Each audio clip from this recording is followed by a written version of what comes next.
Iar mai la dreapta, acum, ca să terminăm panorama de 360 de grade, avem dealul pe care se află catedrala, dar și castelul Wawel. Aceste ziduri roșii de cărămidă sunt la baza castelului. Una dintre cele mai importante atracții din Cracovia, acest castel, un simbol al istoriei poloneze, situat pe dealul Wawel, așa se cheamă acest deal. Acest castel a fost reședința oficială a regilor polonezi timp de secole și este un exemplu remarcabil de arhitectură gotică și renascentistă. Complexul include mai multe clădiri, printre care Palatul Regal, Catedrala Wawel, care deposește mormintele regilor polonezi și artiștilor, precum și celebrele frește și capele. Castelul găzduiește și muzeul, care oferă o privire detaliată asupra istoriei Poloniei, cu expoziții de artă, arme, mobilă și artefacte istorice. Pe lângă importanța sa istorică, castelul Wawel este un loc deosebit de vizitat datorită priveștilor spectaculoase asupra orașului Cracovia și a râului Vistula. O să traversăm și noi spre el, dar momentan ne mai bucurăm de priveliștea de pe partea asta a Vistulei. Și e un pod mai în față, o să traversăm pe acolo și mergem să vedem și catedrala. Catedrala cred că e la interior cumva și mai povestim de acolo. Citisem că acest deal pe care se află castelul Wawel e de fapt dealul de unde a început dezvoltarea orașului Cracovia. De fapt a fost inițial un cătun, un mic sătuc, erau câteva căsuțe, câteva mici locuințe, adăposturi, și de acolo s-a dezvoltat încet încet ca un târg și ca un punct economic, comercial, ulterior, și a ajuns la statura de astăzi. Ce voiam să mai adaug este că vechimea, deci este estimată undeva în secolul al IX-lea, vechimea așezării de aici, secolul al IX-lea, ulterior a dobândit statura asta mai mare, oraș, centru comercial.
Am intrat și în castel, unde chiar la intrare ne întâmpină catedrala Wawel, una dintre cele mai importante biserici din Polonia și un simbol al istoriei naționale.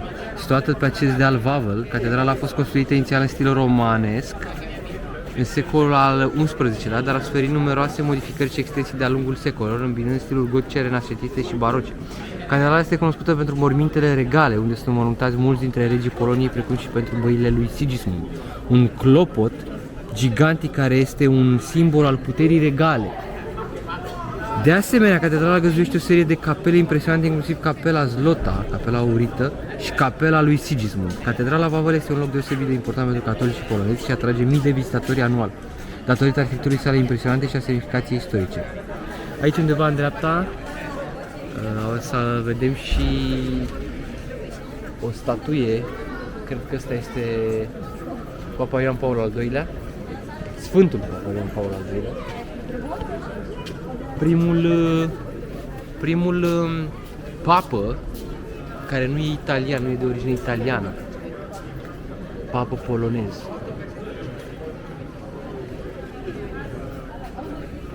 Haideți să vedem.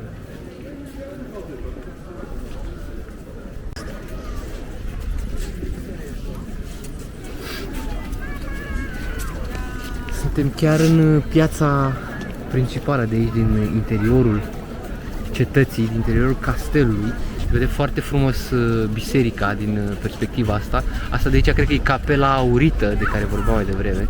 Așa pare, nu? Hai să ne mai apropiem un pic, cred că de zona aia de acolo, de un portal pare să fie. Să ieșim pe malul râului Vistula și să mai amintim o legendă despre cum a luat naștere, cum se spune că a luat naștere acest oraș. Se spune că, în primul rând, primele așezăminte au fost în epoca pietrei și ulterior, în 965, a fost menționat pentru prima oară ca târg în Europa slavă.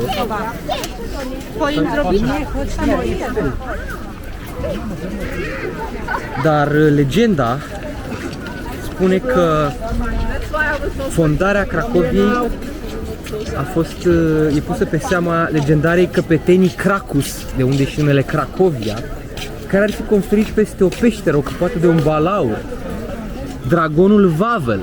Adică chiar aici, sub dealul ăsta, ar fi o peșteră unde a locuit un dragon, Vavel.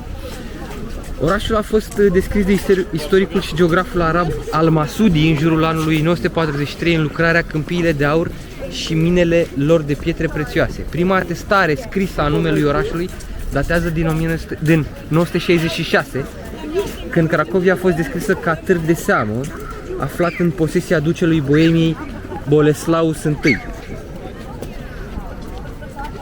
În 1038 Cracovia a devenit sediul guvernului polonez. Deci de atunci a început practic să fie capitala Poloniei timp de 5 secole. În prezent capitala e Varșovia, dar acest oraș a păstrat însemnătatea culturală, economică. Foarte frumos, foarte curat peste tot, centru foarte curat, foarte civilizat și foarte frumos amenajat și reconsolidate clădirile. Parte din ele care încă nu au ajuns să fie reabilitate sunt puse la adăpost totuși pentru a proteja pietonii. Spre deosebire făceam noi comparație cu clădirile istorice din București sau, mă rog, din orașele mari din România, unde trebuie să ai grijă la fiecare pas să nu scadă tencuiala în cap sau efectiv clădirea cu tot.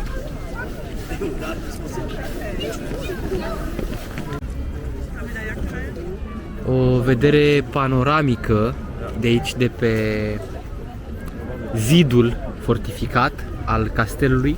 Vedem malul celălalt al râului Vistula, de acolo am venit noi mai devreme. Acolo se vede și muzeul japonez. Se vede și acoperișul. Acum se vede, da, se vede frumos acoperișul. Vede acoperișul. În stânga, mai în stânga, acolo este un centru mare, un complex de săli de ședințe, de congres foarte mare, foarte nou. Se spune că e extraordinar de modern și foarte bine echipat din punct de vedere tehnologic IT. Mare sală. Și în stânga, dacă ne uităm, ia să mergem un pic și pe stânga acolo. Avem pe partea aia iarăși zona aia de agrement cu roata norocului, cu zonă de parc și parc de distracții. Aici aleile frumoase din parculețul ăsta de pe malul Vistulei. Acolo biserica Scalca, Sfântul Nicolae, iar aici frumos fortificațiile, iarăși superbe fortificații. Aici ai văzut și pe oamenii ăștia, uite unde s-au dus. N-am văzut. Gata. Copii. Super. Haideți să terminăm panoramica de 360 cu portalul ăsta. Plin de turiști, foarte mulți turiști aici. Și într-adevăr aici și de ce? Pentru că e o vreme superbă și foarte frumos.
Am înțeles în sfârșit de unde...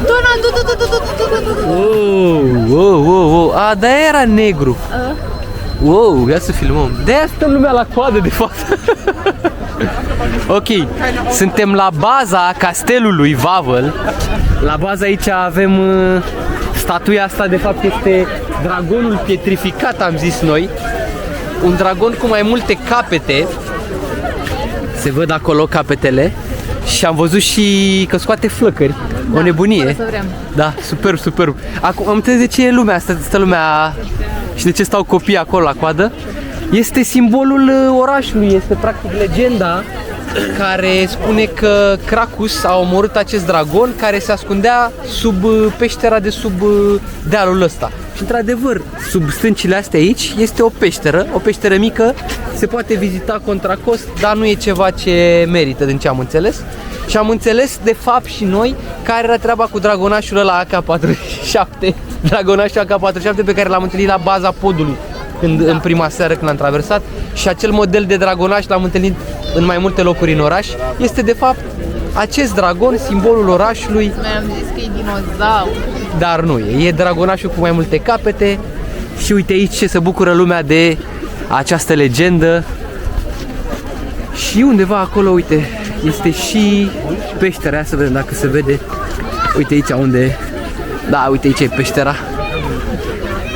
Dar pare închis, nu știu de ce. O fi mai încolo, nu știu. Dragonașule, te salutăm. La revedere. Drum bun. Noi mergem spre masă între timp. Aici e frumos în continuare priveliștea asta. Oana, mergem la masă? Hai, let's go. Haide.